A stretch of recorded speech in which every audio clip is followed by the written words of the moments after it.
Eba, galera! Entramos no ar ao vivo, direto da Avenida Paulista. Tudo bem com vocês? Tudo ótimo com a gente. Semanas já pré-carnaval. São Paulo já está uma loucura. Domingo agora tem o bloco do Baixo Augusta com Márcia Dailin e com a rainha lá, que é a Alessandra Negrini, my best. Mandei mensagem pra ela hoje, porque eu tava falando que eu fiz a mudança dela de casa. E foi um caos. E eu falei pra ela que domingo eu tô lá. E eu quero que ela vá no MAN. Agora vamos ver se ela vai no MAN. Tudo bem, galera? Hoje estou recebendo, não tenho nem roupa de ir pra entrevistar esta pessoa maravilhosa que estava passando férias e que eu fui muito cara de pau, sabe? Porque eu falo com ele no Instagram há muito tempo.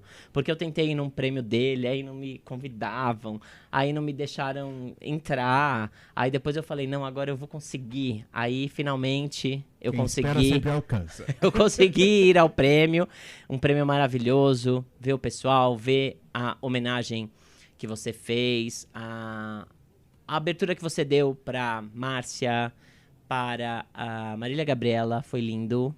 A entrada daquele pessoal com aquele batuque maravilhoso foi lindo, icônico. Só tenho elogios. Miguel Arcanjo. Oi, e aí, Fernando? Que tudo voltou bom? de férias e ainda tá meio em ritmo de... Eu tô meio lento ainda, meio mineirinho demais, sabe? Eu fui pra Argentina, mas acho que eu fiquei mais mineiro. Parece que eu fui até pra uma montanha, fiquei lá olhando lá embaixo, olha o povo lá como é que tá. Era só vinho, só aquela brisa, né? E aqui, você tá chique demais, hein? Esse podcast na Avenida Paulista, achei muito chique isso. Né? Eu tô Olha, arrasando. cultura sem rolo, eu cheguei aqui, um prédio enorme. Olha, A gente tem tenta. até que tirar foto, gente. A gente pra tenta subir. chegar ao seu nível, tá bom?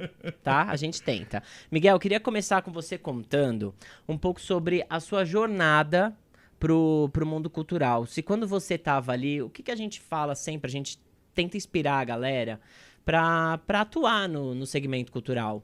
E muita gente, às vezes, tá aí entregando pizza, tá fazendo um bico de garçom, tá fazendo seus docinhos, mas queria de verdade tá produzindo cultura, tá gerando conteúdo, tá tendo, ter um blog, ou, enfim, fomentar a cultura de alguma forma.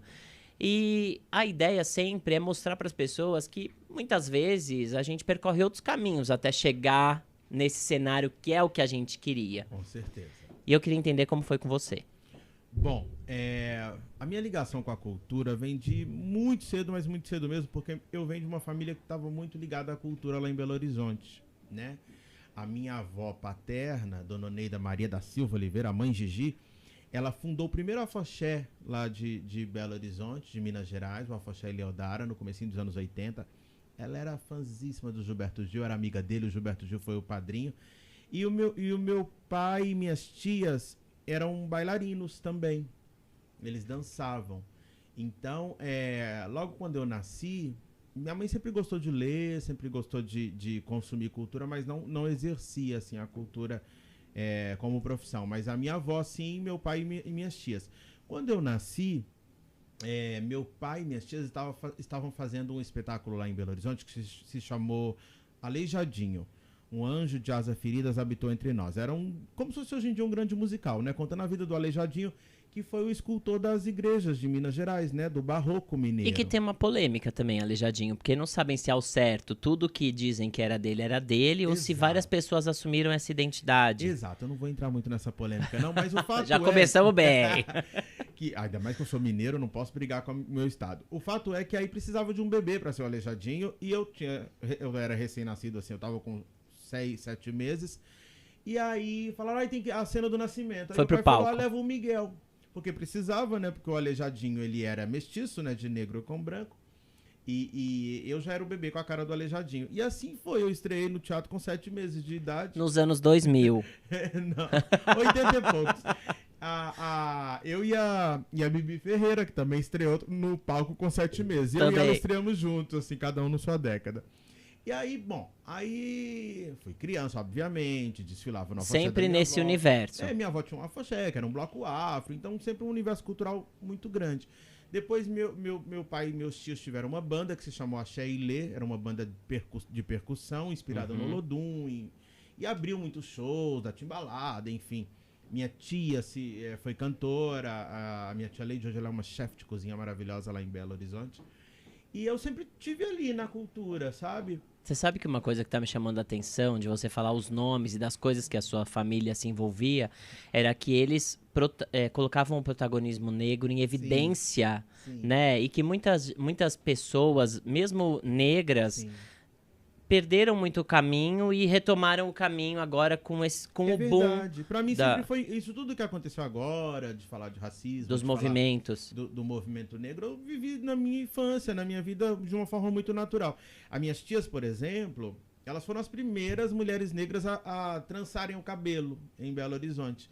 Todo mundo falava as meninas das trancinhas, porque ninguém usava trança no cabelo, né? Essa questão da trança. Bem antes da Anitta fazer o Vai Malandra. Isso aí quando eu era criança. Bem antes da, talvez, a Anitta existir, no Exato, caso. Eu acho que por aí. Elas foram todas pioneiras. E aí, aí eu ia pro Carnaval de Salvador, que eu também tinha uma parte da família com minha avó, com essa ligação dela que ela tinha com o candomblé, por ser uma mãe de santo, uma alorixá. Eu ia muito à Bahia com ela. Então, assim, a cultura sempre foi muito visceral. Eu vi a Margareth Menezes cantando Eu Falei Faraó em 87 no Pelourinho, quando ela era uma menina que subiu no palco do Olodum ali e cantou Eu Falei Faraó. Eu tava lá, eu era criança, assim. Não, pera, e falar em Olodum vai estar dia 14 no Baixo Augusta. Então, gente, vai ter o Baixo Augusta, né, domingo. Pera que o Rafa ficou em choque. Oi, Rafa. Vai, o Olodum vai estar. Eu vou contar pra vocês porque eu fiz a matéria que eu publiquei, inclusive, ontem no blog do Arcanjo. O Olodum é o convidado de honra, eles vão homenagear Gal Costa, vai ter a Marina Sena cantando Gal Costa, Tulipa Ruiz, que é a madrinha do Baixo Augusta desde o começo do bloco, e a cantora Cel também vai estar. Eu senti falta da Ana Canhas, porque eu gosto muito da Ana Canhas e eu adoro quando ela canta no Baixo Augusta. Vai ter Márcia Dailin, a musa do bloco, Valéria Araújo, que é o muso, Alessandra Negrini, que é a rainha. Ou seja, vai parar. Nossa, esse domingo vai parar a Consolação Real. E tá previsto um temporal, hein? Vai ser um bloco debaixo de chuva. Será que é vai bom, chover? É abençoado. Tá, volta. Aí você foi... Bom, aí, enfim. Cresceu nesse contexto. Fui estudando, né? Como qualquer criança. Aí quando eu era adolescente, me deu uma vontade de dançar. Muito grande. Porque tava em mim, eu acho. Porque meu pai dançava, minhas tias dançavam. E aí eu fui dançar no Balé Movimento, que era um balé que tinha lá em Belo Horizonte. Aí fui fazer aula de dança, assim, do clássico ao street, contemporâneo, tudo. E aí fui dançando dos 15 até os... Aí passei no vestibular da UFMG, entrei e continuei dançando e estudando. E aí quando eu tava ali pros 21, 22, eu ia me profissionalizar na dança, ia ser bailarino. Não ia estar com esse corpinho que eu tô hoje, eu ia estar com um corpinho bem melhor, né? Mas enfim, não tomei essa decisão. E aí no mesmo dia que eu ia entrar pro grupo de dança que chama Primeiro Ato, lá de Belo Horizonte, que é um grupo muito importante de dança lá, eu também fui chamado para ser repórter da TV UFMG, que era a TV universitária, que eu tinha feito uma entrevista. E aí eu pensei, fiquei naquele dilema, né? Ai, meu Deus, vou ser bailarino ou vou ser jornalista? Eu tava fazendo comunicação porque eu gostava muito também. E nesse momento ainda, que a dúvida é o que paira, né, na cabeça. 20 e poucos anos, né? Mas eu falei assim, eu acho que a profissão de jornalista dura mais tempo. Do que a de bailarino. Aí eu fui pro jornalismo, mas a dança nunca deixou de estar em mim. E aí no jornalismo, né? Na faculdade mesmo eu fazia blog. Meu blog vem da faculdade. Eu tenho leitores que me liam quando eu tava na UFMG. Que incrível. Muito louco isso. Que me mandam mensagem, eu lia, eu fazia já as rapidinhas, aí eu contava sobre a vida universitária, eu já fazia umas polêmicas na universidade, eu sou meio que jornalista nato mesmo, sempre fiz assim. Fazia jornalzinho no bairro, eu fazia jornalzinho com máquina de datilografia, e desenhava, colocava os desenhos, e xerocava e saía distribuindo. Eu gostava já de ser jornalista. Era a própria editora. Você também já era o jornalista e o editor. Coisa do artístico, mas o jornalístico também. E aí eu fui meio que casando essas duas coisas, esses talentos. Aí, estudei, trabalhei na TV UFMG, aí eu passei no estágio da TV Globo, lá em Belo Horizonte, aí eu entrei como estagiário. E lá na Globo, toda sexta-feira eles levam sempre um artista da Globo que tá em cartaz com a peça pra falar. E eu era estagiário, eu falei pro meu chefe, que era o Paulo Valadares. Eu falei, Paulo, deixa eu entrevistar eles, aí você coloca a entrevista no site. E falou, tá bom. Porque eles ficavam lá esperando no camarim, Enquanto isso, dava pra gerar conteúdo. Sabe como é TV, Já né? preocupado em gerar conteúdo. Antes, você fica lá esperando. Então tá esperando, vamos fazer uma Por que não, né? E ninguém ligava pro site nessa época. Era tipo uma coisa menor, assim, a internet nesse momento. E aí eu fiz Paulo Altran. Eu entrevistei Marco Nanini, Marília Gabriela. Foi aí que eu conheci a Marília Gabriela, que teve no meu prêmio ano passado, ganhou e fez um discurso que me emocionou muito. Enfim, Lília Cabral, grandes nomes mesmo eu fui entrevistando e a entrevista subia no site. Algumas eram tão boas que o pessoal do Globo ligava, falava, a gente pode usar a entrevista? E isso também foi me dando um nome. Nossa, legal. O pessoal do Globo ligando aqui na TV Globo querendo usar a entrevista do Miguel. Eita, esse menino E aí era o Globo, que já era... Já tinha uma projeção nacional. Sim. E você que estava numa TV local. Exato, na Globo Belo Horizonte, né? Na Globo Que Minas. Interessante. E aí, aí eu me inscrevi no curso Abril de Jornalismo quando eu terminei. Porque se eu ficasse na Globo Minas, eu ia talvez virar um editor, um produtor, um repórter trabalhando lá. Estaria lindo, maravilhoso. Mas eu queria fazer jornalismo cultural. Eu acho que a cidade de São Paulo é o lugar para fazer. É como os Estados Unidos, Nova York, Argentina, Buenos Aires. Então eu vim pra cá, eu me inscrevi no curso Abril de Jornalismo, eu passei também nessa seleção e vim. E aí fiz o curso Abril. Mônica Bergamo foi minha professora de coluna social. Apenas. Carlos Tramontina foi meu professor de televisão, J.R. Duran foi meu professor de fotografia. Eu fui muito sortudo na minha carreira. Sim. Eu peguei pessoas muito boas, assim, que me ensinaram muita coisa. Hoje a galera tem que pegar os coaches da internet pra ensinar. E eu não paguei nada, olha pra você ver, eu fiz de graça. E aí aí terminou o curso Abril, eu falei, meu Deus, eu vou voltar pra Belo Horizonte, não tinha grana nenhuma, tava naquele perrengue. E aí... Mas nessa época, quando você veio fazer esses cursos, você pegava uns freelas, o que te mantinha? Não pegava nada. Em Belo Horizonte, eu vivia de bolsa que eu ganhava como repórter na TV UFMG, que era tipo uma bolsa universitária, né? E na TV UFMG eu fiz de tudo. Acho que eu até limpei o banheiro da TV FMG. Eu fui de apresentador, produtor, conhecia cada canto chefe de produção, tudo, fazia tudo. E às vezes você tinha que fazer um VT no Natal e o foco era só a vida universitária. Eu já fiz um VT, por exemplo, sobre as tartarugas que moravam no Lago da Reitoria. Um VT de 3 minutos. Mas até de onde não tem assunto, tem assunto. Mas que escola? Que foi lá que eu fiz ao vivo a primeira vez. E quando me jogaram no ao vivo em São Paulo, ninguém me treinou. Se eu não tivesse a TV UFMG, eu não teria essa segurança de fazer o ao vivo. Bom, aí aprendi muito e vim pra São Paulo, né? Fazer... Aí, como você perguntou como eu vivia. Eu vivia de bolsa e do salário de estagiário da TV Globo, que era R$460, se não me engano. Isso, mas quando você veio pra cá, quando eu vim pra cá, eu vim com R$50 no bolso, no ônibus da Gontijo. Minha mãe me deu. Minha mãe não tinha muita grana na época. Gente, todo mundo passa perrengue, né? Passa. Deixa eu contar a real. A real é, eu tinha juntado um dinheirinho do estágio, falei, eu vou pra São Paulo. Eu passei no curso Abril, eu tenho que ir. Eu não tinha dinheiro pra viver. O amigo de um padrinho meu falou que eu podia ficar na casa dele em Santa Cecília, na Alameda Barros, no colchãozinho. Mas falou pra não incomodar muito. Então eu tinha que acordar de manhã e voltar só meia-noite. Era tomar um banho, dormir e acordar cedo no outro dia. E eu falei isso pro pessoal do curso Abril, que me selecionou. Quem me selecionou foi o Tomás Souto Correia, que eu tinha mandado uma carta pra ele, falando da minha relação com o jornalismo. Ele achou muito verdadeira e me selecionou. E eu falei pra ele assim, Tomás... Eu falei pra assistente dele, que era a Vânia Capelli, e a Alice Cruz, que era a secretária dele. Falei, eu não tenho condições. Eu vou pro curso Abril com a cara e com a coragem, não sei como vai ser.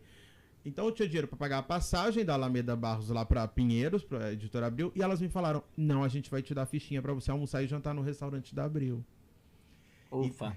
Então, assim, eu fiquei um mês no curso Abril almoçando e jantando no restaurante. Tá isso, inclusive, na minha revista do curso Abril, fala: o Miguel é a pessoa que jamais vai esquecer. Era o que mais amava o restaurante da Editora Abril, que disse que eu comia que nem um condenado. Aí, terminou o curso. Eu falei, meu Deus, eu não posso voltar pra Belo Horizonte, porque eu não fiquei na Globo, eu vim pra cá, eu tenho que criar uma carreira em São Paulo. E aí, Fernando, eu peguei meu currículo, imprimi, peguei aquelas entrevistas da Globo Minas e fui na Editora Abril. Era um prédio enorme na Marginal Pinheiros, tinha 25 andares. Eu fui do 25, que era a Veja, e fui descendo todas as revistas, perguntando quem é o chefe de redação. Na cara e na coragem mesmo. Às vezes a pessoa não tem coragem, tem que ter coragem sim. E eu me lembro que eu cheguei, e numa dessas revistas que eu fui, a maioria eu vi não, né? Porque dos 25 andares, só um que me deu sim. Foi a Denise Gianoglio, que era redatora-chefe da revista Contigo, Eu entrei, eu me lembro como se fosse hoje. Eu entrei na redação, eu vi uma menina morena de cabelo franjinha. Era a Vanessa Soares, grande fotógrafa. Falei, oi, tudo bem? Quem é a chefe aqui? Ah, é aquela ali. Fui lá na mesa. Oi, Denise, tudo bom? Eu sou Miguel Arcanjo, terminei de fazer o curso Abril de jornalismo. E eu queria muito ficar em São Paulo, queria conseguir um trabalho. Não sei se vocês estão com vaga aqui. Eu poderia deixar meu currículo com você? Ela olhou pra mim assim, eu lembro que ela olhou assim. Ela tava com um aparelho igual eu tô hoje. Ela ficava assim com o aparelho, mastigando o aparelho. Ela falou, tá bom, pode deixar. No dia seguinte ela me ligou, já tava meio fazendo a mala pra ir pra Belo Horizonte, falando, tem uma vaga aqui, você quer? Vem aqui que eu vou te entrevistar. Você sabe que eu acho que a ousadia, ela abre portas. Sim. Você sabe que quando eu estava terminando a faculdade, eu procurei uma grande amiga minha, que era a Renata, que estudou comigo, beijo, Rê. E ela já era arquiteta e tal, já tinha o escritório dela, o Red Square, com a sócia dela. E aí eu falei assim, olha, eu preciso estagiar e você tem um escritório. Oi, Rê, tudo bem? A gente estudou junto lá atrás, lembra? Lógico que lembra, porque a gente era best friends na época do colégio, assim, 6ª série, 7ª série. Aí eu virei pra ela e falei, eu preciso de um estágio, você tem um escritório, eu quero estagiar pra você. Seja o que for, se é de graça, eu preciso estagiar. E eu quero estagiar pra você. Olha aí. Ah, mas a gente nunca pensou em ter estagiária. A gente tava pensando, mas não abriu vaga, não sei o que lá, tal. Que legal, vamos fazer. Aí eu fui pra lá, a gente se reencontrou, conheci a sócia dela, tal. Já manjava os softwares também que são usados em arquitetura, né? E estagiei pra elas. A coisa foi tão boa, assim, que elas tiveram segurança de ir viajar e tirarem férias. Eu fiquei tocando as obras no final de um ano pra elas. E depois que acabou o meu estágio e eu saí, elas abriram as vagas pros estágios e ampliaram o escritório. Tá vendo? Olha a porta que você abriu pra quantas pessoas, né? Você vê que coisa louca? Por ser carudo, né? Acho que você tem que ser carudo na vida. Você quer alguma coisa? Corre atrás, insiste. E tem muita gente que no primeiro não, ele levei um não, né? A minha mãe contou uma história pra mim de uma tia minha chamada Cecília, que mora no Rio de Janeiro. Ela trabalhou a vida toda na White Martins. E ela entrou lá porque ela levou o currículo lá. E falou, oi, tudo bem? Eu queria trabalhar. E contratou, e cresceu, virou uma diretora de lá. E se aposentou lá. Mas se a pessoa tem atitude, a Denise, ela falou isso pra mim na Contigo. Ela falou assim, Miguel, eu te contratei porque você veio e de repente estava na minha mesa. Acho que você seria um ótimo repórter da Contigo. Porque você tem cara, e na época a Contigo fazia paparazzi. Investigava a vida dos artistas. Você tinha que ser uma pessoa muito atrevida, muito atrevida. E aí aí eu aprendi tudo. E a gente ama esse momento. Porque é um momento de celebridade, é um momento que eu chorava Sim. no banheiro da editora Abril. Ai, gente, eu falava, meu Deus, eu não acredito que eu vou ter que fazer isso, mas vamos lá fazer. Mas como assim? Paparazzi, né? Gente, eu tinha que fazer coisas assim, sei lá, assistir aula com a Daniela Scarelli pra poder fazer uma matéria contando como era a vida da Daniela Scarelli na faculdade de Direito. Matéria zona. Esperando as pessoas à porta, perguntando de separação. Era uma coisa muito complicada. Que na loucura. época. Mas eu aprendi muita coisa, assim, acho que era jornalismo, né? Jornalismo é sempre... E teve muito bafafá na sua mão. Muito bafafá. Porque tem a frase ótima, né? Que o jornalismo é contar algo que alguém não quer que seja dito. O resto é publicidade. Muito bom. Então, assim... E aí você ficou na Contigo quantos anos? Então, fiquei na Contigo 1 ano. Aprendi muito. Foi um ano que eu vivi 10 anos em um. E aí... eu fui pra Ilustrada na Folha de São Paulo. Também caiu no meu colo. Eu tinha uma amiga de pauta. Não desmerecendo a Contigo, mas que upgrade. Mas era a editora Abril também, a maior editora da América Latina na época. É que eu digo os temas, né? Um era um tema bem mais relevante, enfim. Exato. E o outro é a vida alheia, enfim, que gera notícia, que é o brasileiro ama. Que é o que dá o dinheiro. A gente na Contigo brincava que a Contigo que pagava o salário da Bravo, que era no mesmo andar. Que a Contigo vendia 200 mil exemplares, a Bravo vendia, sei lá, 20 mil se vendesse. Não, pera, agora você falou numa coisa que é um pouco polêmico, que foi uma frase também dita por um global. Ai, meu Deus. Com relação ao BBB pagar o salário dele. Isso foi uma confusão que gerou aí também. É verdade, eu lembro, mas eu não vou entrar nessa polêmica. Mas é isso, né? É um programa que fala sobre traz essa coisa da vida alheia. E as pessoas gostam, as pessoas fingem de cultas. Eu lembro que quando começou o Big Brother, eu mesmo não gostava muito, não. Hoje, de vez em quando, eu até vejo, mas não é também o meu programa preferido. Mas aí tem essa coisa do intelectual, o entretenimento é uma coisa menor. Mas, gente, vamos parar de hipocrisia. O entretenimento paga a conta da cultura em muitos momentos, né? Não, e é um recorte ali do que a nossa... Você pode fazer uma avaliação de que ali dentro é um recorte de muito comportamento da nossa sociedade. Exatamente. Que muitas vezes está encoberto, né? E é ali, quando vai movimenta pra a televisão, é indústria. escancarado. E é o que movimenta também a indústria cultural, muitas vezes. Assim, trabalhar na Contigo me fez perder muitos preconceitos. Inclusive no jornalismo, né? Tem, o jornalista de política é melhor do que o jornalista que faz o resumo da novela. Não, todo mundo é jornalista. E o bom jornalista, ele faz qualquer matéria. Eu já cobri Galo e Cruzeiro. Então, assim, se você é jornalista, você tem que saber contar história, saber apurar fatos, dados e informar o público de uma forma clara e direta. Isso é ser jornalista. E se você for fazer uma entrevista, você tem que conseguir um furo de reportagem na sua entrevista. É algo que ninguém saiba, né? As pessoas estão desaprendendo a fazer jornalismo, eu acho, às vezes. Porque você recebe tudo pronto das redes sociais e ninguém corre mais atrás de saber. A rede social já é uma construção. É algo que alguém quis que você soubesse. Sim, e que está sendo jogado ali para justamente gerar o Publicidade, burburinho. Exatamente, a publicidade, não é o jornalismo. O Você jornalismo já corre viu- atrás do detrás. Você acredita que alguns artistas simulam separação e essas coisas para gerar mídia para um lançamento de música ou Sim, produto cultural claro, dele? Claro. Isso acontece, Sim, né? na minha época de revista eu lembro, tinha paparazzis que eles até avisavam, olha, eu vou estar com meu namorado novo, tal horário em tal restaurante. Ligavam na redação pra contar. Encontra lá. É, toda uma indústria, né, que vive disso, não só aqui nos Estados Unidos, na Inglaterra. Bom, aí eu fui lá pra Folha de São Paulo, nunca seja maldito com os colegas, porque foi uma colega de pauta que falou pra mim, falou assim, Miguel, eu vou pedir demissão, vou embora, que eu vou estudar em Londres, quero estudar inglês. E a Patrícia. E eu queria te indicar pra minha vaga, você não quer não? Eu falei, quero, ai. E aí foi assim, que aí o Sérgio Ripardo na época me contratou. O Sérgio Ripardo, um grande jornalista que fez história na Folha de São Paulo, fazia a coluna que se chamava Destaques GLS, que era a primeira coluna que falava de temática hoje LGBT, que ia mais reticências, mas na época era Destaque GLS, ele falava sobre a vida gay de São Paulo. Eu até fazia essa coluna nas férias dele, me dava muito prazer. A gente já adiantava o Quem Ia Sair Pelado na G Magazine, que era a revista que os homens que era o boom, né?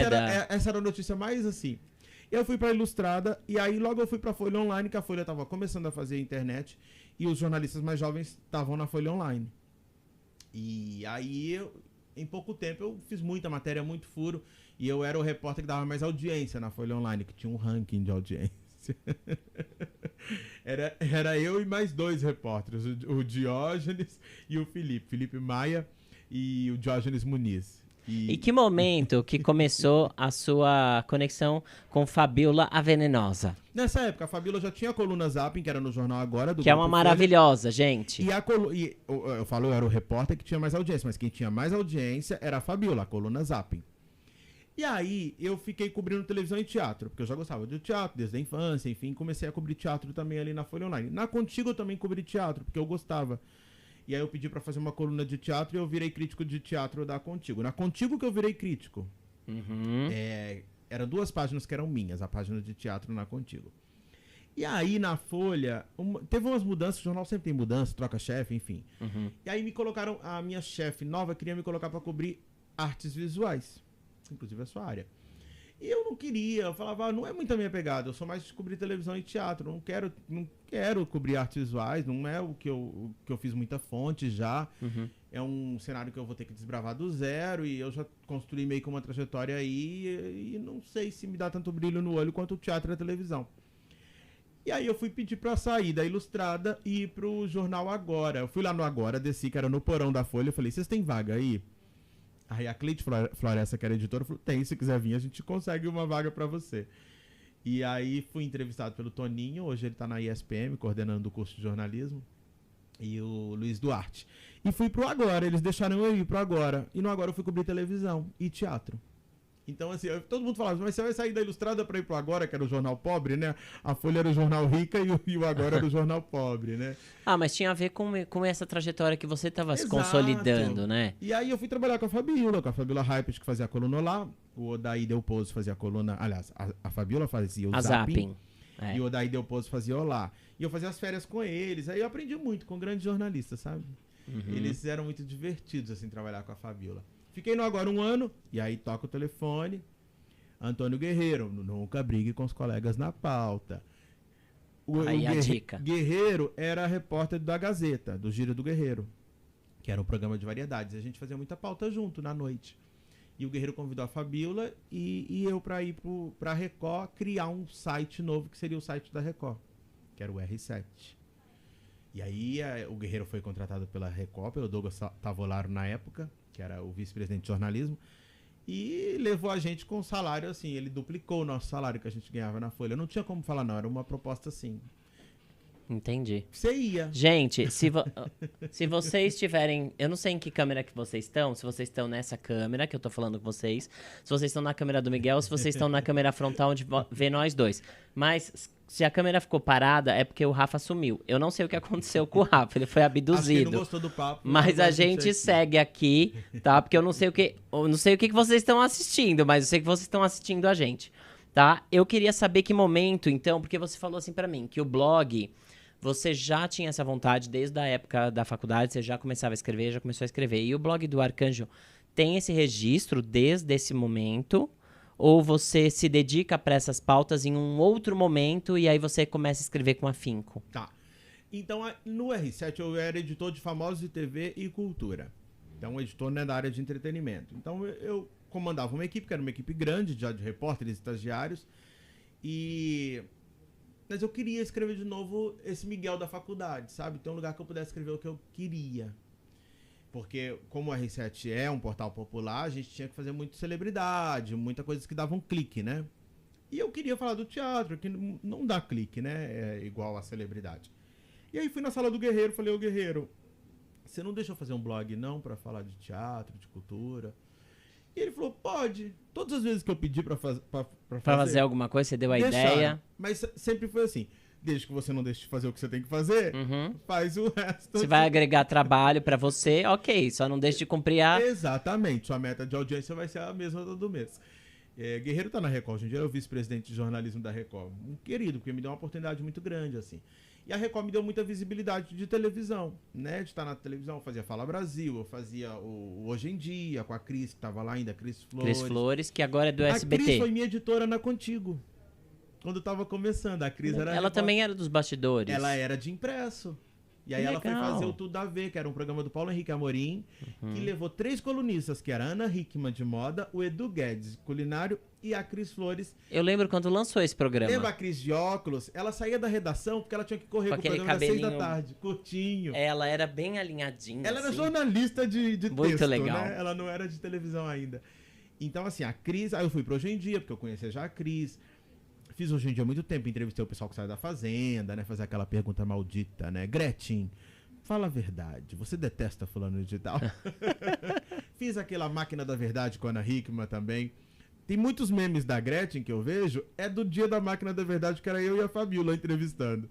Eu fiz... Nossa, era um terror esse negócio de Máquina da Verdade. Frota, Geise Arruda, Nossa. Gretchen, enfim, eu passei do A ao Z no mundo do entretenimento. Entrevistei todo mundo, de Fernanda Montenegro a Geise Arruda.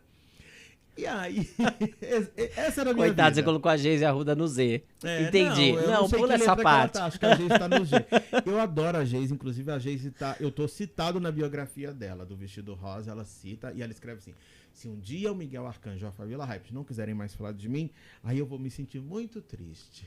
Então, que figura. Geise, estou falando de você hoje, e em 2023. Um negócio que aconteceu com ela foi um fenômeno, coisa... E foi uma coisa essa coisa toda do feminismo, né? Porque foi um absurdo. A menina foi com vestido, os colegas de uma faculdade começaram a chincalhar pela roupa que ela estava usando.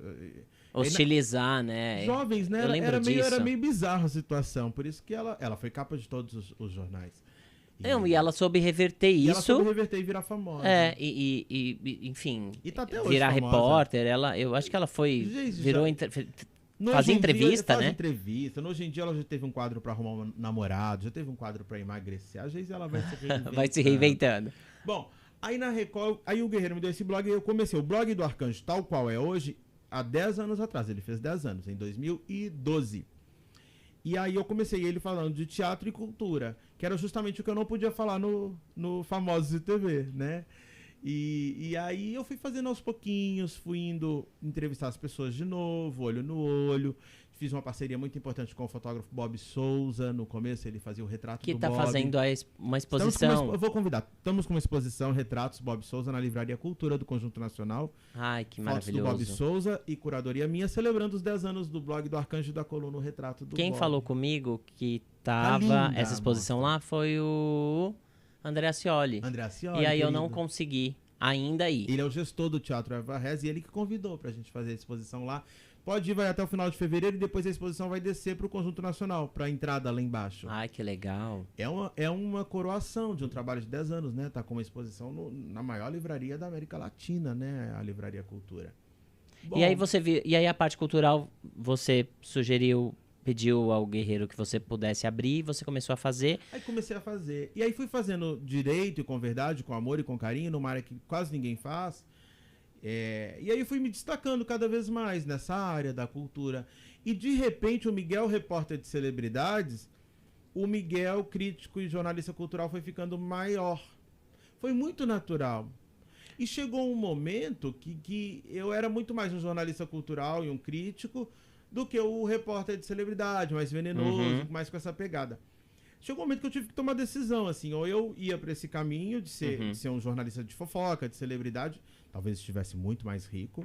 E se um dia precisar de dinheiro, eu não falo que dessa água eu jamais voltarei a beber, posso beber sem nenhum problema, que eu não tenho nenhum preconceito. Se der sede, bebe. E admiro muitos meus colegas que fazem. E sei fazer também muito bem, modéstia à parte.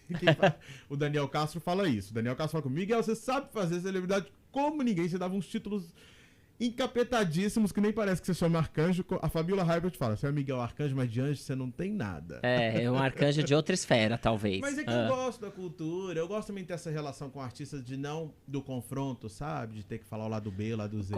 Como que é essa coisa, assim, quando você vai escrever sobre uma peça, existe pra você uns pilares que a peça tenha que cumprir? Como que se desenha uma crítica, por exemplo, de um espetáculo? Exato. Eu acho que para fazer uma crítica, você tem que se colocar nesse lugar de crítico, né? Muita gente vai e começa a escrever e fala que é crítico. Eu acho que você tem que estudar, né? Eu, por exemplo, eu sou jornalista formado pela UFMG, e aí quando eu fui para essa área cultural, eu falei, não, preciso estudar. Eu fui fazer um mestrado em artes cênicas na Unesp, né? Eu estudei, fiz a especialização em mídia, informação e cultura na USP, na ECA. Eu corri atrás para poder me colocar nesse lugar de crítico. Entrei para a PCA, tô lá já há mais de 10 anos, enfim. Agora, quando eu vou avaliar uma peça ou fazer uma resenha crítica, acho que você tem que julgar a peça pelo público que ela está direcionada, não é o seu umbigo. Não é o que o crítico só gosta. Porque às vezes o crítico gosta só de drama, aí ele vai no humor, achincalha com a peça de humor, vai no stand-up, acaba com o pessoal. Não, o stand-up não está se propondo a ser um Chekhov. É um stand-up, entendeu? Exatamente, o não quer tem ir um dar risada compromisso. sexta-feira para esquecer o escritório. Não tem compromisso em ser uma coisa Shakespeare, ou Brecht, ou isso ou aquilo. Eu acho que você tem que ver cada peça, para que ela se destina, qual que é o público-alvo dela, qual que é o estilo dela, e dentro desse estilo ver se ela tá funcionando. Quando eu vou no stand-up, eu vejo se as pessoas estão rindo. Tem stand-up que ninguém ri. Eu já fui em muitos que ninguém ria. Desculpa. Ainda comprou ingresso, ela quer ainda rir. tem stand-ups que precisam, né, de um humor que eu acho que já não cabe mais no tempo de hoje. Vai mudando, né? Eu lembro de algumas críticas que eu fiz assim, que já o humorista, não vou dizer nome, na época da Folha de São Paulo, mandou um e-mail pro meu chefe de redação, que era o Ricardo Feltrin, hoje é colunista do UOL, me achincalhando, porque eu tinha dito isso mesmo, que ele fazia piada de gay e de mulher o stand-up inteiro. E eu era gay, eu vi aquilo e falei, gente, pelo amor de Deus, né? Não vai ficar rindo porque a pessoa é gay, e daí? Eu vou te xingar. É tão vago, né? Eu vou falar então, você é hétero? É piada? Não. E aí, neste momento, eu trago alguém que é a rainha do humor e que está em cartaz. Quem? Com Nasci Pra Ceder-Si, que é Grace Janoucas, que tem um humor inteligentíssimo. Eu lembro de uma cena dela no Terça Insana, falando sobre a preguiça. E o quanto aquilo era engraçado e divertido, né? Sem acabar com ninguém, sem apontar o defeito de ninguém. E eu queria que você falasse do espetáculo. Amo. Olha, a Grace Janoucas, eu sou fã de carteirinha. Eu vi Terça Insana em Belo Horizonte, ainda na época de Globo Minas. Eu acho ela maravilhosa, ela é muito talentosa como atriz, ela sempre faz isso, humor inteligente, sem ficar pegando no pé das pessoas. É aí que tá a inteligência do humor, né? Saber fazer rir sem ir pra baixaria. E a Grace fazendo Dercy Gonçalves, eu conheci Dercy Gonçalves. Eu fui no aniversário de 100 anos da Dercy Gonçalves, cobri pra revista Contigo, me mandaram fazer essa pauta. E eu pesquisei a vida dela, eu fui lá e ela me mandou tomar no cu, obviamente. Falou, vai a merda, me mandaram essa bostinha de repórter, esse menino aí que não sabe nada. Ela era maravilhosa. E aí, quando eu fui ver a Grace, pra mim foi muito, assim, impactante. Porque ela tá a Dercy, né? Quando ela incorpora ali, ela é a Dercy Gonçalves, igualzinha, sem tirar nem pôr. E essa coisa que o Brasil não tem memória, a gente tem que valorizar. A Dercy Gonçalves, ela abriu portas aí, gente, pra mulher no humor. Né? A mulher atriz, né? A mulher que é dona do seu destino, que não depende de homem. Ela falava, não gosta de homem, não gosta de sexo, não gosta de nada. E a Dercy pra mim, assim, é hors concours, e acho que é um encontro de duas grandes comediantes, Dercy Gonçalves e Grace Janucas. Acho que a Grace tá aí pra ganhar prêmio, porque ela tá muito bem no papel, e o ano, inclusive, começou bem, né, Fernando? Começou Muita bem. Peça boa. Começou bem. A gente tava de começou férias na forte. Argentina e já tava bombando São Paulo. Começou forte. Inclusive, uma outra mulher aí que foi uma personalidade. Não era brasileira, mas representava o Brasil. E tá aí sendo brilhantemente interpretada pela Laila, a Carmen Miranda, que tá em cartaz no Fiesp. Acho que é o último final de semana, se eu não me engano. A Laila também é uma grande atriz. E também, né? se eu não me engano, já tá esgotadíssimo. E aí eu deixo vocês tristes que às vezes a Fiesp tem aqueles ingressos remanescentes, que as pessoas ficam lá na fila. Exato. Mas não tem adiantado.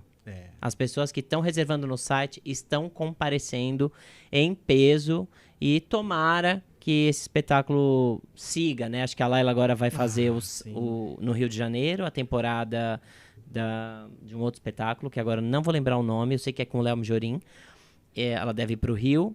Mas, em algum momento, esse espetáculo da Carmen Miranda precisa estar em cartaz de novo. Sim. É uma coisa, assim, espetacular. É o Canto da Macabeia, né? Com isso. Esse tá indo pro Rio. A Hora da Estrela, né? A Hora da Estrela, isso. Não, eu acho assim, tá uma temporada maravilhosa. Tá com a Vera Holtz lá no Teatro FAP. A Beth Coelho tá no Teatro Unimed. A Suzana Vieira tá no Teatro Vivo. Também fui assistir. E eu sempre falo que ela falou que ela tava com a pata quebrada. Porque ela torceu o pé aqui em São Paulo logo que ela chegou. Olha, tadinha da Suzana. E vamos falar. Uma mulher de 80 anos, segurar um monólogo lá. E não é pra qualquer um. A gente tem que valorizar, sabe? O Brasil, depois que perde, as pessoas ficam assim, era maravilhosa. Não, você tem que falar na cara da pessoa. A Suzana Vieira é um monstro da televisão, né, gente? Quantos personagens ela já fez? E muito bem feitos. É uma mulher que sabe fazer qualquer tipo de personagem, que tem uma personalidade maravilhosa, carismática, que não tem atriz carismática como Suzana Vieira. Ela carismática. Ela rende qualquer coisa, meu amor. E ela não tem papo na língua, ela fala mesmo. Eu gosto dessa verdade da Suzana, eu gosto muito. Rafa, traz uma água pro Miguel, porque nesse momento, chama a polícia! Chama a polícia, que é hora da polêmica no rolo, meu Deus. Podia ser a hora da venenosa. Ai, meu Deus. Em homenagem à Fabiola. A hora da venenosa. A polêmica Rafa, da semana. Me conta. Primeiro foi a treta do Felipe Neto com os fãs da Anitta. Ai, meu Deus. Porque os fãs da Anitta resolveram entrar no perfil da artista... Porque esse povo não tem paz, né? Esse povo da internet. Não tem paz. Não existe paz na internet. A paz é em outro lugar. A internet... Viu, Rafa, como eu sei fazer celebridade? A internet se chama umbral. A internet. Lá não há paz. Não há. E aí, esse povo tá infernizando a vida da artista que ganhou o Grammy de revelação. A pobre coitada da cantora de jazz, que arrumou um monte de... A Anitta tava belíssima, vestida de Versace no Grammy. Tá sendo até premiada. Crente que ia levar pra casa. Talvez, mas eu não entendi, assim, o negócio da revelação. Porque ela já não é revelada? Então, eu acho que foi isso, sabe? Porque a Anitta não... Eu não entendi a categoria. Revelada de onde, gente? Que ela tem 20 anos de carreira já, que ela começou com quanto? 11, mais ou menos? Não é? Eu não entendi a categoria. A menina que ganhou tem 23 anos. Mas é igual na Globo, lembra? A Globo Melhores do Ano? A Bárbara Paz tinha sido protagonista de 3 novelas do SBT. Aí ela foi pra Globo, ela ganhou revelação no Faustão também. Revelação de quê, gente? A mulher protagonizou 3 novelas já. Não dá pra entender. Eu não consigo entender essa coisa de revelação. Ela ia pro Grammy concorrer a revelação. É revelação do quê? De quem? Aí ganhou uma menininha que realmente era uma revelação, né? Exato. Oi, como é que foi? A polêmica é o quê? Continuar falando isso? Então, mas é vamos continuar falando polêmico. isso pra engajar. Mas, gente, eu acho que isso é polêmico mesmo. Eu acho. Você concorrer a um prêmio de revelação, os fãs da Anitta que me perdoem, eu gosto muito da Anitta, gosto muito dos ensaios da Anitta que ela faz com a agência In-House, que maravilhosamente é comandada pelo Luiz Restife e pelo Juliano. Maravilhosa agência. Eles são maravilhosos. E eles fazem o Festival Nômade, que eu amo. Maravilhoso. Convidei eles para estarem lá no MAN. Inclusive, gente, temos um lançamento essa semana no MAN, que é a exposição do Arcângelo Iannelli, centenária. Uau. É os 100 anos dele, é uma homenagem aos 100 anos dele, que vai estar aberta ao público a partir de quarta-feira. Tá? Então, a partir de quarta-feira, você pode procurar pelo Simpla, os ingressos estão disponíveis. R$20 a inteira, meia, R$12,50. Olha essa conta rápida que eu fiz aqui. Só a sala Milo Vilela vai estar aberta para exposição, porque a segunda exposição, que é Diálogos, vem na sequência. Então vão ser abertas as exposições separadamente. E olha esse ano boa. Pra nós quem vamos não quer ficar só pulando no carnaval, sim, vai lá ver uma exposição. Não, e vai dar para pular também no carnaval, porque vai passar bloco na frente do Parque do Ibirapuera. Então a pessoa pode ir, ficar no momento cult, exato, almoçar no restaurante do MAN, que é maravilhoso, chiquérrimo, curte depois um parque, sai pro carnaval. Pronto, gente, já deu programa. Não tem programação pra tudo. E pode também, eu não sei ler esse nome, Marc Chagall, é Marc Chagall? Exato, Chagall. Marc Chagall, a exposição Sonho de Amor, lindíssima, está no Centro Cultural Banco do Brasil. Essa é gratuita. Ali na Sé, gente, é facinho de ir. Desce no metrô Sé, vai ali na Rua Álvares Penteado, pula ali, aquele centro tá complicado. Mas você sabe que eles têm um trabalho interessante, que é um carro fretado do Centro Cultural. Que te deixa lá na República, maravilhosa. Você pode deixar o carro na Consolação e pegar a van lá no estacionamento. Eu acho maravilhoso isso. Ou você fica no metrô República e tem uma van que te transporta até o centro, na porta do Centro Cultural. Ou você vai com sabre de luz e vai... porque prefeitura, temos questões ali naquela região. Olha, sem querer falar mal de entrar em político, falar mal de prefeito, eu acho que a prefeitura como instituição tem que cuidar mais do centro de São Paulo. O centro de São Paulo está impraticável. Os ladrões de bicicleta na República, na Avenida São Luís, na Avenida Ipiranga, são os mesmos. Todo mundo já os conhece, eles estão de máscara. Viu alguém de bicicleta com a máscarazinha e não é entrega? Pode saber no centro, é ladrão de bicicleta. E ninguém faz nada, eles vão roubando as pessoas. Eu já vi vários roubos já, porque eu trabalho também na SP Escola de Teatro. Que inclusive a gente tem que falar, você é coordenador de lá. Coordenador da extensão cultural da SP Escola de Teatro. Cuido da parte dos cursos, da programação das 2 salas de teatro que tem ali na Praça Roosevelt 210, que é um lugar que dá espaço, né, para quem está começando nas artes cênicas, muitas vezes também grupos consagrados. É uma escola maravilhosa, é uma escola que é o Centro, né, de Formação de Artes do Palco da América Latina, reconhecido internacionalmente, uma pedagogia super aberta, horizontal, inspirada no Paulo Freire, de graça, gente. Você pode se formar em 8 cursos na área de teatro: atuação, humor, cenografia, figurino, iluminação, sonoplastia, dramaturgia. Qual que é a sua área no teatro? Você não quer ficar na frente, quer ficar nos bastidores? Você se forma. Por exemplo, hoje o coordenador da técnica do Teatro Municipal de São Paulo foi formado na SP Escola de Teatro. Então, assim, muita gente está nos musicais. Para um musical acontecer, tem 200 pessoas nos bastidores, né? Pensem nisso antes de criticar a Lei Rouanet, gente. Só uma dica. Exatamente, é muita família que vive. Então a SP é maravilhosa e eu cuido dessa parte dos cursos livres, são os cursos que têm duração menor. Vai ter um agora, olha a dica, de teatro musical, de graça, com Bruno Narchi, um grande ator do teatro musical. Ele foi o príncipe da Cinderela. Eu amo o Bruno e o Thiago. Thiago Machado também maravilhoso, o ator, fez agora o Pequeno Príncipe. Beijo, espero vocês aqui, o Thiago Machado só pra avisar. Tá a Zuba Janaína, que foi assistente da coreografia do musical da Dona Summer, tá com a gente. O Gui Leal, que fez o musical Evita, vai fazer agora o Once também. Nossa, você acredita que eu não consegui assistir O Evita. Ai, que pecado. Não consegui. E Maravilhoso. fizeram debaixo de chuva, Você viu de que eu dei sol, um de prêmio tudo, pra né? Mira Ruiz, né? De destaque internacional. Ah, porque ela também é maravilhosa, vai voltar com Wicked. Wicked. Então se inscreva lá na SP Escola de Teatro. Ai, teatro musical é muito caro, eu não consigo pagar. Tá lá de graça, gente. Vamos aproveitar uma instituição ligada à Secretaria da Cultura e Economia Criativa do Estado de São Paulo. É pra sociedade, usem, gente. Eu fico triste se não tiver lotado de inscrição. De não formar turma, né? A turma tem que estar cheia, pra mim, no limite. Porque é de graça, gente. É no centro e tem também no Brás, a sede da escola. Tô adorando. Um beijo pro Ivan Cabral, que é meu diretor lá na SP Escola de Teatro, meu diretor executivo, ator dos Sátiros, junto com Rodolfo Garcia Vasques, 2 grandes nomes aí do teatro que batalham muito pelas artes, pelos nossos artistas. Eu sou muito feliz de estar lá na SP Escola de Teatro, e porque ele também nunca pediu para abrir mão do meu jornalismo. Isso é legal, né? Aceita você com todo esse globo de coisas. Eu sou um pacote completo. Sim, isso é maravilhoso. E como que veio a ideia de elaborar um prêmio? Prêmio Arcanjo de Cultura. Na real, Fernando, eu fazia a lista dos melhores do ano no blog. E aí todo mundo compartilhava. Compartilhava. Porque você vinha você fazendo críticas, né, sobre os espetáculos, sobre a atuação de todo mundo. Falava, o Miguel realmente vai ver, então o Miguel tem base pra falar, né, quem são os melhores do ano. E aí foi o Ivan Cabral que me deu essa ideia. Ele me chamou um dia e falou: Miguel, a sua lista é mais compartilhada que a do Prêmio Shell e do Prêmio APCA. Todo mundo compartilha a sua lista, porque você vê muito mais gente. Eu sei que você vai na periferia, você vai em Suzano ver uma peça. E eu vou mesmo, viu? Você vai como eu falei, do A ao Z. Eu achei muito interessante na edição que eu fui, presente do ano passado, de você dar destaque para pessoas que a gente desconhece do cenário musical. É muito legal.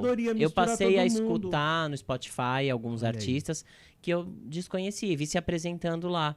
Eu falei, nossa, que coisa incrível, que porta legal, né, de projeção para essas pessoas também. E isso só existe porque eu tenho um júri muito afinado com essa ideia da diversidade, de olhar para todo mundo, que é a Adriana de Barros, é minha jurada de música, maravilhosa, editora-chefe hoje na TV Cultura, tem um programa Mistura Cultural lá, foi editora do UOL há muito tempo, quando o meu blog do Arcanjo era do UOL. Hubert Alqueres fica na parte de cinema, assistindo todos os filmes, um cara muito culto, foi secretário de Educação de São Paulo, Hubert Alqueres. É um querido, um gentleman. O Bob Souza, grande fotógrafo, é jurado de artes visuais, então ele vai ver todas as exposições, porque eu também não conseguiria ver todas essas áreas, né, sozinho. A Zirlene Lemos, grande jornalista, estudou comigo no UFMG, hoje está fazendo direito, vai virar logo advogada também. A Zirlene faz as redes, ela escuta podcast, ela vê canal no YouTube, ela vê conta no Instagram, ela fica ligada ali no que está acontecendo nas redes. Entrou o Hernan Alac. Zileide, fica ligada na gente. Zirlene Lemos. Fica ligada na gente, tá? Ela fica. E aí tem o Hernan Alac, que faz o Internacional. Ele é um produtor argentino no cultural. Fez a exposição da quando eu trouxe a exposição pra cá.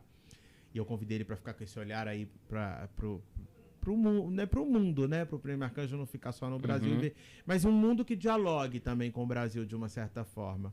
Aí eu tô esquecendo alguns jurados, vamos ver. Sou eu cuido de teatro, dança e televisão, que são as minhas áreas mais, né? Zirlene nas redes, Hubert Alqueres no cinema, Bob Souza nas artes visuais, Adriana de Barros na música. E eu tô esquecendo alguém. E eles vão me matar, assim. Eu tô sem o celular. Não vão te matar. Vocês podem conferir os jurados e tudo mais no @Prêmio Arcanjo. Tá todo mundo lá. Tô aqui com culpa. Mas não esqueça. Não esqueceu, não. E se esqueceu, não foi com a intenção de esquecer, né? Bom. Então, não se culpe. Me fala uma coisa. Você teve um podcast e o seu podcast vai voltar? Vai. Podcast do Arcanjo. Eu não sei se agora vai se chamar Miguel Arcanjo. Estamos fazendo uma reunião amanhã para decidir isso. Ele nasceu antes da pandemia na Olá Podcasts. Devia se chamar Pod do Arcanjo. Pode ser. Então tá bom. Pod do Arcanjo. Vou levar essa sugestão. O Arcanjo Cast. Tá bom. Mas Pod do Arcanjo acho que rola, não é mais legal? Hein, Rafa? O que você acha, Pod do Rafa? Arcanjo. Qual o nome que tem que ser? Pod do Arcanjo. Ele se chama Miguel Arcanjo. Arcanjo Pod. Aqui pode. Tem que vir Arcanjo, né? Que é a minha marca, eu acho que é a sua marca. No prêmio, no blog. É o Arcanjo. E aí eu lancei ele em março, pra você ter ideia, eu fui entrevistar o Antônio Fagundes, foi a minha primeira entrevista. Sei lá, eu entrevistei o Antônio Fagundes, sei lá, dia 1º de março, aí teve a pandemia. Aí foi uma loucura, assim. Mas o blog continuou fazendo à distância. Na pandemia eu fiz Thaís Araújo, fiz Mel Lisboa, fiz Fábio Porchat, fiz um monte de gente na pandemia. Que incrível, Foi nossa, incrível. muito legal. E aí eu fiz... O pessoal também fala assim, Miguel, como é que você consegue entrevistar tanta gente tão famosa? Muitas pessoas que eu entrevisto, eu cubro elas desde quando elas não eram famosas. E aí elas se lembram que eu cobri elas quando elas não eram famosas e elas me dão entrevista sempre. E elas falam assim, Miguel, onde você estiver eu vou te dar entrevista. Porque aquela peça que eu fiz lá no porão do Centro Cultural São Você Paulo, estava lá. Você foi. Então assim, gente, trabalha pra conseguir fazer uma boa agenda. Aí, bom, eu fiz o podcast, aí voltou agora, aí a gente tava meio perdido sem saber o que fazer, porque aí veio a onda do videocast. E aí o pessoal do Olá falou, vamos reformular. Eles estão com estúdio, e aí vamos fazer agora com igual você aqui, Cultura Sem Rolo. É, Você aqui assim, é chique. sem rolo porque a gente tem que falar o que tem que ser, sabe? A gente já falou E o meu da Lei técnico Rouanet chamava da Cláudia Rafael Raia. também, viu? Acho que todos os técnicos de podcast chamam Se Rafael. chamam Rafa. Deve ser, eu acho que eles são uma produção em série. Deve ser. E eles sempre alguma são coisa. muito bons, os Rafaéis que fazem produção Ah, de e podcast. esse é super gentil, bem querido. O que Rafael a gente o quê? tem Rafael, que pra falar? gente Ó, fazer propaganda. Pode falar o sobrenome? Rafael Ferreira. Qual é o seu @, Rafa? Ele é bonito, viu, gente? Pode seguir ele, porque o Rafael é um gatinho. Tem um super sotaque, assim, envolvente. De onde vem o Rafael? Vamos falar sobre o Rafael. São Luís do Maranhão. Que delícia, terra da Alcione, né? Que teve um musical agora. Não fui assistir também. Vai Nossa, eu estrear- acho que eu ando em... Vai estrear em São Luís do Maranhão. Vai com o Rafael pra São Luís do Maranhão e se assiste lá. Que incrível. É vai uma ser grande lá, estreia. no Arthur Azevedo? Sim, Com vai ser lá. certeza. Que incrível. A gente às vezes as E pessoas você, mandam Fernanda, é mensagem. de onde? Desculpa. Do Rio de Janeiro. Tá vendo como eu amo São Paulo? Numa mesa você tem Minas Gerais, Belo Horizonte, Rio de Janeiro e Maranhão. Isso é São Paulo. São Isso Paulo é é uma São cidade Paulo. que dá espaço pra todo mundo. Eu acho São Paulo muito especial. Eu gosto muito dessa E cidade. como tem tempo, Miguel Arcanjo, de tantas coisas, assim, Então, eu tenho que diminuir um pouco. você deu vai dar uma desacelerada, Eu vou um pouquinho só. Porque também eu preciso ter vida pessoal um pouquinho, né, gente? né? É, Namorar, É isso que eu ia viajar. falar. Porque também, senão você fica o dia inteiro vendo peça, vendo show e não tem vida. Eu gosto, eu amo, e até também pra dar um distanciamento um pouquinho. Porque quando você vê muito, você fica muito cheio também daquilo, né? Aí você vai, eu não vou... Dá uma saturada. Exato. E a obra de arte tem que ser tipo um saco vazio pra caber ela dentro de você, né? Quando Sim. você tá cheio de muita coisa, você tem que dar uma... Eu sei que é muita coisa. Eu tô muito feliz que o Cultura Sem Rolo existe, que você tá fazendo esse trabalho, Fernando, porque eu preciso de mais colegas fazendo isso. Porque a cidade de São Paulo, e o Rafael que vem de São Luís do É uma Maranhão máquina. vai concordar comigo, é muita... Mesmo você do Rio de Janeiro, aqui tem muito mais coisa, não dá pra acompanhar uma temporada. Quando Não, você fala, não não dá. consegui ver, é normal, porque tem 20 musicais grandes em cartaz ao mesmo tempo. No mesmo tempo. No mesmo sábado, você tem 20 teatros com programação, 30, 40. E as peças duram a temporada 1 mês, 2 meses, como que Não você dá vê tudo? Não tempo. tem como. Então, assim, tem muita gente que fica até magoada comigo. Ai, você não foi ver minha peça, ai, você não foi ver meu show. E eu falo assim, eu tento fazer uma curadoria que seja diversa, então eu vejo um pouquinho de cada coisa e vou tentando. Mas também eu preciso que existam mais críticos de arte, mais comunicadores culturais, para que cada um saia a algum lugar. Talvez eu não vou conseguir ver, mas a pessoa vem aqui no Cultura Sem Rolo, aí vai no outro podcast. Porque, sinceramente, não dá mesmo pra ver tudo. Isso é bom, porque tem muita artista trabalhando, né? A Exatamente. cultura É isso que é tá bom. bom, A cultura tá tá bombando. movimentando. Exato. Então é isso, assim, não é que eu vou parar, que eu não vou parar nunca, mas assim, não dá mais pra ver 5 peças por semana. Parar não dá, pra mim não significa ver 3 por semana, pra você ter noção do meu nível, assim. Já teve semana que eu vi 6 peças por semana.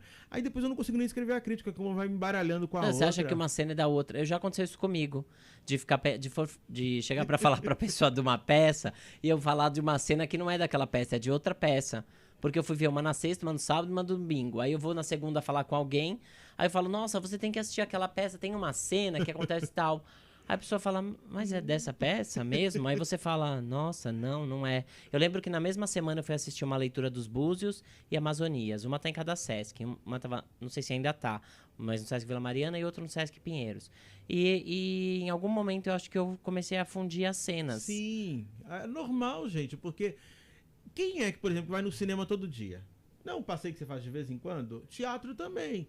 Claro que eu sou um profissional do ramo, então eu vou ir muito mais vezes. Mas assim, nada que extrapole 3 vezes por semana no meu caso, que tô fazendo isso há 20 anos, né? Tem 20 anos que eu vou ao teatro 3 vezes por semana. Eu também não conto. Tem gente que conta, fala, eu fui ver 200 peças esse ano.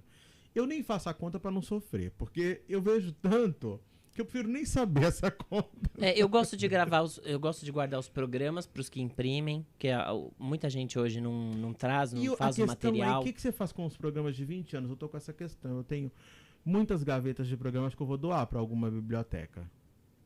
Eu acho que aí não vai dar pra Porque é um armazenar. Como que você vai né? armazenar? A não ser que você faça umas paredes, assim, ou mande emoldurar em um conjunto. Não, mas não dá, não é muita coisa. Assim, não é muita coisa. E os musicais que são gigantes, né? Que é um que teve uma época rica no Brasil, assim, que os programas eram livros, enormes, sim. Eram. Não, isso recentemente, nem faz assim tanto tempo que pararam de ter, né, de ser catálogos, assim, Sim, com todo mundo uma foto, todo aquele, o press release de cada um, aí você virava, era uma foto do espetáculo, aí virava de novo, continuava o elenco apresentando, Exato. todo mundo com foto. E, Fernando, o povo do teatro é muito ciumento também. Eles vão pegando o jornalista, ele quer o jornalista só pra ele. E eu sou um jornalista cultural também. Eu gosto de ir a show, eu gosto de ir aqui no Blue Note, aqui na Paulista ver shows. Eu gosto de ir na Casa Natura Musical. Eu vou lá hoje. Ah, vai, o que você vai Vou assistir? hoje no Casa Natura Musical tem Luísa Posse com a bateria da Rosas de Ouro. Uau! Amanhã tem Marina Sena, amanhã é sábado, e depois a Marina amanhã. Sena corre lá pra Baixo domingo Augusta. pro Baixo Augusta. Deixa eu contar uma história da Marina Sena. Marina Sena, a primeira nota que ela teve na imprensa fui eu que escrevi. Eu fui assistir um show dela, tava na mostra de Tiradentes, e eu fui o primeiro a publicar falando, essa menina tem talento e ela vai longe. Ela tem uma coisa no palco que ela tem. Eu acho que eu conheci a E ela não música esquece. dela. Eu conheci a música dela, acho que foi no Lollapalooza. Talvez foi a grande Sim, primeira ali ela tava aparição. estourando, sim. E eu vi o show dela, ela tinha, a primeira banda dela chamava Outra Banda da Lua. E eles vieram fazer um show em São Paulo pela Sims SP, no Jazz B, ali na República. Eu fui a esse show. E no mesmo dia ela fez o show com Rosa Neon, que era em Pinheiros. Ela fez o show com Rosa Neon umas 8 da noite. E umas 10 ela fez esse show no Jazz B. E ela me convidou, o pessoal da banda. E eu fui assistir os 2 shows das 2 bandas dela no mesmo dia. E logo depois ela saiu da banda e foi fazer... Aí teve a pandemia, ela foi fazer a carreira solo. É isso que eu te falei. Por que a Marina Sena me dá entrevista na hora que eu pedi? Porque ela lembra que eu tava lá na frente dela. Eram 30 pessoas no show. E fez uma nota e deu escrevi espaço pra ela. E falei que ela tinha talento. Antes dela sair, de viralizar, de tudo isso. E o artista, quando alguém vê o talento dele de verdade, sem toda a indústria que vem por trás, né? Uhum. Valoriza muito, valoriza. Eu me lembro da MC Larissa mandando WhatsApp pra Fabiola Hypert pedindo pra dar uma notinha dela. Anitta, né? Eu Olha me aí. lembro da Anitta mandando WhatsApp, assim, ai, dá uma notinha minha que eu vou cantar em Belfor Roxo. Em Xerém. Era isso, em Cidade de Deus. E ela mandava, assim. E aí Essa depois coisa não de vai ser dar carudo. entrevista? E essa coisa de ser carudo, viu? Ah, mas isso a Anitta tem muito, né? Ela tem. Tem de ser caruda. Ela foi a polêmica de hoje, mas a gente também dá uma salvinha de palmas pra ela, Ela porque é uma olha, grande artista e uma grande e empresária. tá indo longe. Pra gente encerrar, eu gente só falou demais. falar uma coisa da Anitta. Você acha que acontece um pouco com a Anitta, uma coisa que aconteceu lá atrás com a Carmen Miranda? Eu acho. De ser acusada de se americanizar? Olha, o Tom Jobim falava uma coisa. Tom Jobim foi um grande compositor, pra quem não conhece. Um grande compositor que fez uma música chamada Garota de Ipanema, que foi em primeiro lugar no mundo todo na década de 60. E ele falava assim, o brasileiro, fazer sucesso no Brasil vira ofensa pessoal. O brasileiro parece que não sabe ver o outro fazer sucesso. E fica com raiva, fica com despeito, sabe? Que lindo que a Anitta tá fazendo carreira na gringa. Que ótimo que ela tá cantando em inglês. Que ótimo que o espanhol dela é maravilhoso. Que ótimo que ela chegou ao Grammy. Não ao Grammy Latino, ao Grammy, né? o Grammy geral. O geral, que vale mais. A gente sabe o que tá a Beyoncé, o que tá todo mundo. E aí fica aí brasileiro com despeito com ela, porque ela é isso, ela é aquilo, ela falando mal da Anitta. Eu acho assim, uma burrice. Sim, porque leva o nosso Brasil. Né? Quem chegou no Grammy Mundial, nesse Grammy, é ela e mais 3, eu acho, na história que conseguiram esse feito. É Brasil, gente. É a gente que chegou lá. E que bom que ela conseguiu chegar lá. Ai, que a Anitta agora é arrogante. Que a Anitta agora não fala. Ai, gente, a mulher chegou onde ela chegou. Fica a Você acha que lição, Beyoncé também olha. merece? Você acha que a Beyoncé dá entrevista pra quem pede? Não, é Não. assim a vida quando também você fica famoso. Tem que entender. Tem São um vários planejamento. compromissos, tem Tem um planejamento. Essa mulher nem respira, gente, sem planejar. Logo ela quer se aposentar, né? É isso. Diz ela. Vamos ver, quem sabe. Então, gente, vamos parar de falar mal da Anitta. Vamos bater palma pra Anitta. A gente tem que bater palma pros nossos feitos. Morreu agora a Glória Maria, né? Aí ficou tudo, não, era a maior jornalista do... Tava aí a Glória Maria, ninguém valorizava ela do tamanho que ela merecia. Tipo, não tem uma praça que chama Glória Maria. Essa mulher tinha que ter busto dela já na... A maior jornalista da história do Brasil, né? Sim. Então, assim, a gente tem esse mal de esperar a pessoa morrer, de esperar a pessoa passar pra poder ver o feito que a pessoa tá fazendo. Nós estamos tendo a honra de ver a Anitta fazendo o que ela tá fazendo, uma artista brasileira. Demorou, o quê? 50 anos desde o Tom Jobim pra existir outro artista que conseguisse tamanho feito. Pois é, exatamente. Pessoal, Cultura Sem Rolo vai ficando por aqui. Deixa eu dar meu arroba. Miguel, qual é o seu arroba? Miguel.arcanjo. Me sigam, gente, por E o do favor. prêmio? Arroba Prêmio Arcanjo. Maravilha. O meu, Fernando Araújo Arte. Vocês nos sigam no Instagram, estamos lá. Eu te sigo, disponíveis. eu curto, eu Estamos lá coloco disponíveis, coração. né? A gente responde, o Miguel responde o chat, tá, gente? Ele não é estrela não, tá? Ele responde, você pode mandar pra ele. Enche a Exato. caixa dele de mensagem, Ai, meu Deus. que agora que ele vai dar um tempo das peças, ele vai ter tempo de mexer no Não celular. fala que eu vou te dar o tempo responde. nas peças, não vão me bater. Eu vou ver, gente. Eu vou ver só 3 por semana, tá? Ótimo 3 por semana. Assiste 15 minutos, sai, sabe? 15 minutos. Ah, gente, o problema assisti. é que eu não posso, eles ficam me vigiando, você acredita? Teve um musical, rapidíssimo, teve um musical que eu fui assistir, aí eu sentei no primeiro ato na frente, onde me mandaram. Tava muito perto, eu vi que tinha lugar lá atrás. No segundo ato do intervalo, eu sentei lá atrás. Terminou a peça, me ligou a assessora. Por que você foi embora? Falaram que você não tava mais no lugar no segundo ato. Ah, e outra coisa pra quem manda convite. Primeiro, segundo, terceira fileira não é legal. Não. Põe a gente depois da terceira fileira, tá? Eu sei que vocês acham legal a primeira fileira, mas não é legal Eu de quero ver a assistir. cueca, a calcinha dos atores. não Nossa, quero. você Quero perde ver o todo, conjunto. não é? Perde o conjunto da obra. Gente, já estamos falando demais, Beijo. tá? Mineiro é isso, ó. Mineiro fala muito, entendeu? O que Desculpa, acontece? Falei demais. Um beijo pra vocês. Sigam a gente nos arrobas no Instagram. Não ouviu, quer ouvir depois? Spotify.